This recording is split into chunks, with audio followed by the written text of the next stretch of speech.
Hello and welcome. Today is the 23rd day of October 2019. My name is Derek. All bets, trades of the like within each his own risk and their own reward. Let's take a look at the Theta coin here. Talked about it yesterday, and it's continuing on going further to the upside as prices came up near the 1300 mark, up to 12.99. Now at 12.66 as the price has gotten above this 1110 or so level of resistance in which it encountered September 18th, October the 8th, and that of October 15th. So the sideways range that it has basically been in for really for the better part of these 2 months, September and October. The statement to be breaking it has been coming into play because when I see move like this is like an announcement. Hey, I want to go up, like as an announcement. Okay, because it didn't go up too much; it just barely got above. But it's telling me that that's what it wants to do.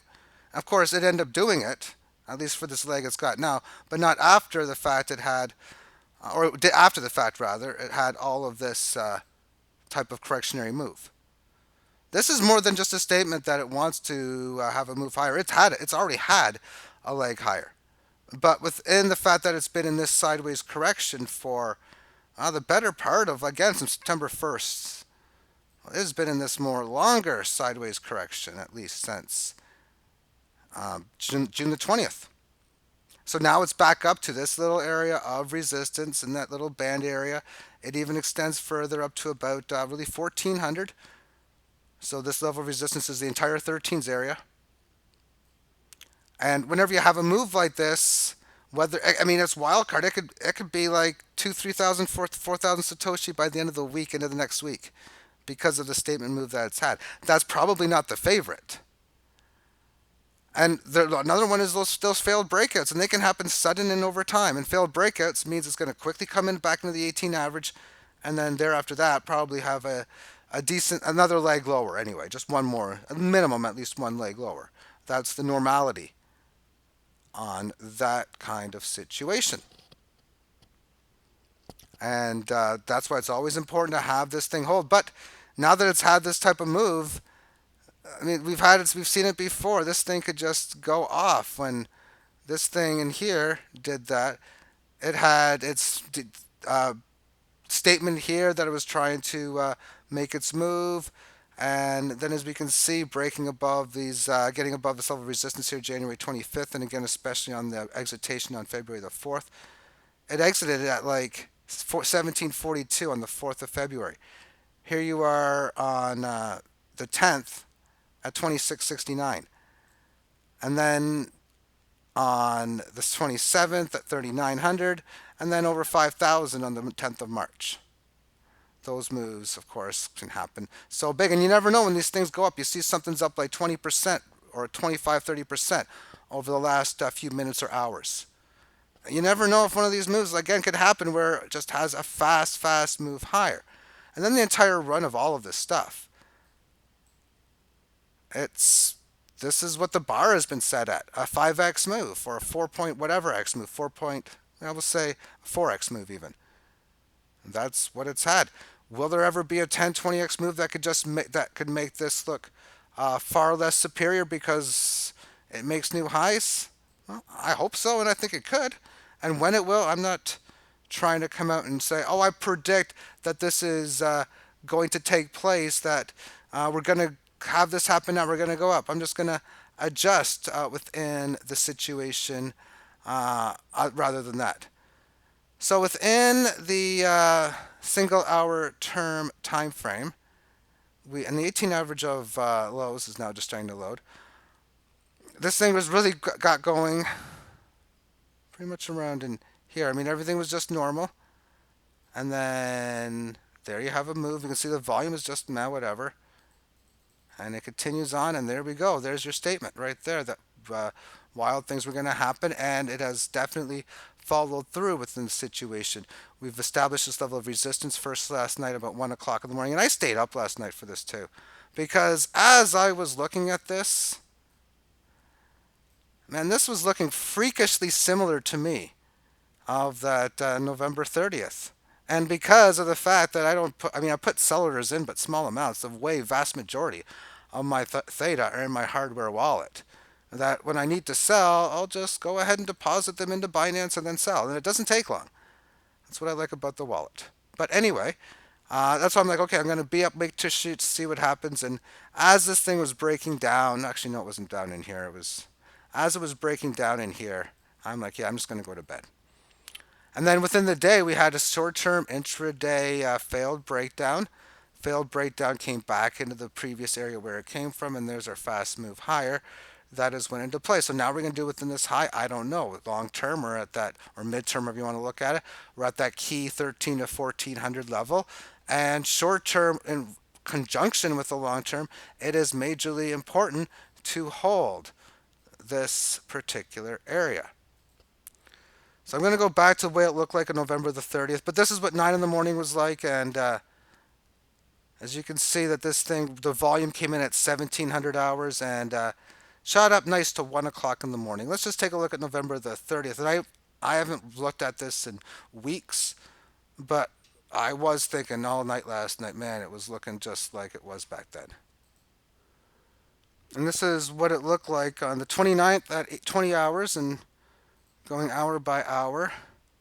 I guess it was a little different. What time was this at? 2300? Higher volatility. That was okay. And this happened at I guess for time wise, this happened at 0 hours, 1 o'clock, 2 o'clock. So I kept thinking these hours were all going through my head. But that's the whole point of what when these things want to, they can do this type of stuff. This is how fast it occurred back at that time frame. And this basically means all my ratios that I trade have theta overperforming everything that I'm trading it against. And in this example here, this is Litecoin and Theta. So when the November 30th move happened, this ratio went from 600 down to like 200, back up to like 7. And then that next move, seeing the ratio go to 300, up to over 1,000. And down to 550, up to 7, now at 5 1/4. So I like to see these things just range back and forth. I'd like to see this come back down to like 200, even 100, even 50, and then back up to like 1,000. Let's maybe spend the next 1,000 or 1,500 days in a range between 50 and 2,000, and then just do a bunch of stuff back and forth, and well, I'll just keep flipping them back and forth. If the price action comes back down here, I'm selling more theta.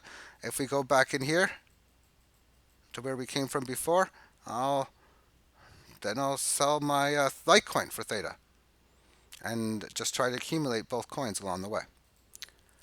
Same thing on the Bitcoin Cash front. Here's the move in here where we have 650 up to 46 and well, just decent sized red moves down. The ratio was at 26 and change. Now it's 2,200 and change. So if price action comes down to like in here where it's down in this area, well, same deal. I'll be selling theta for BCH, and if it comes back here, I'll be selling BCH for theta. And moving on to Bitcoin dominance, and I'm just going to hide the volume on this because I don't think it's needed. What we're seeing in here is the move from key low to key high, and along the way, several other key levels like this high, this one. But now, since the top back on September the 6th, that's a while ago now, that's almost 2 months.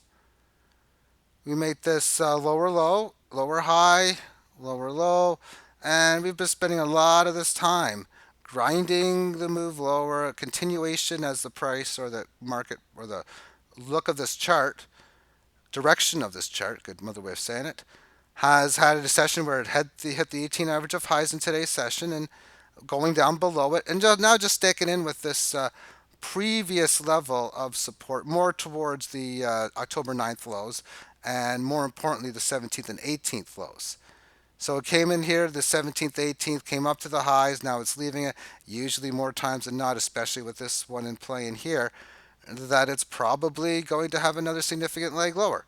And if it's low volatility, we'll be looking at about 67.5. We got the next one at 66. At any time, these dry overall markets can just go wild in play. But when something's overdue to happen, if you think if it's going to happen, it's overdue.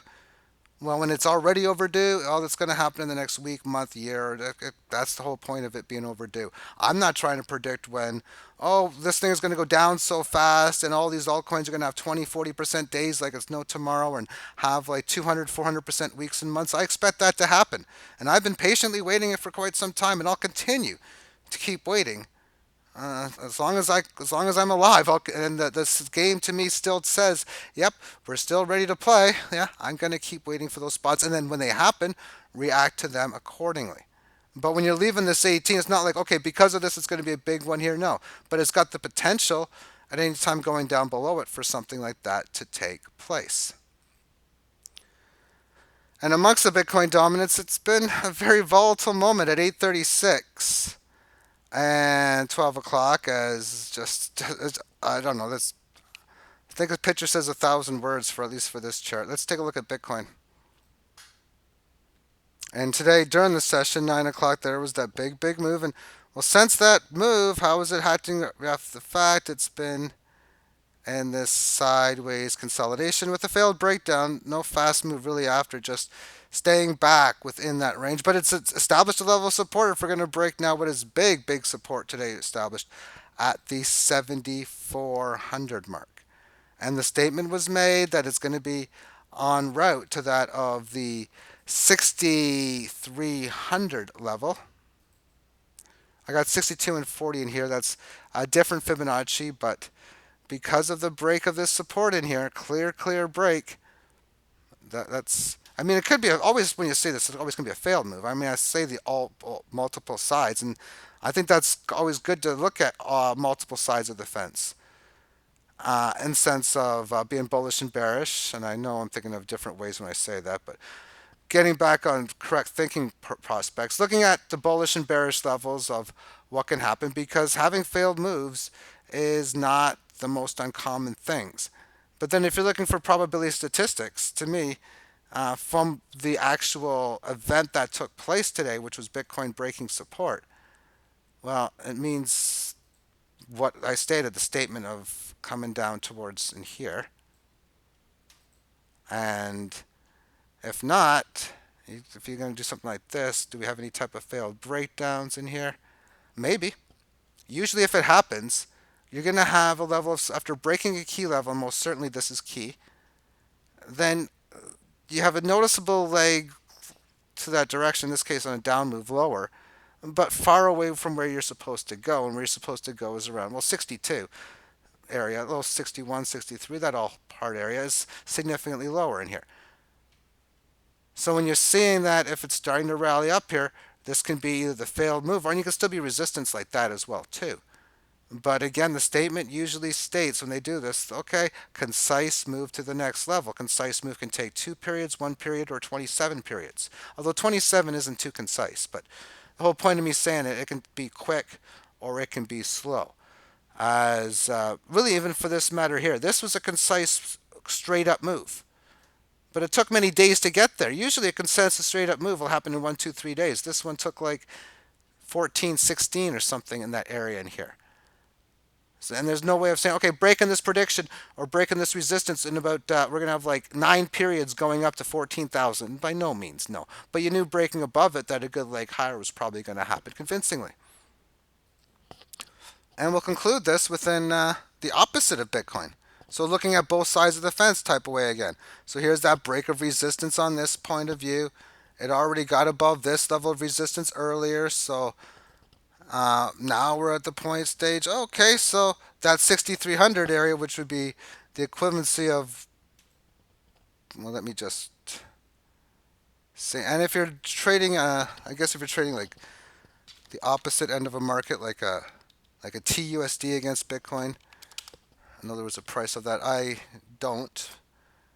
But 6,300 on this would work out to about 15,873.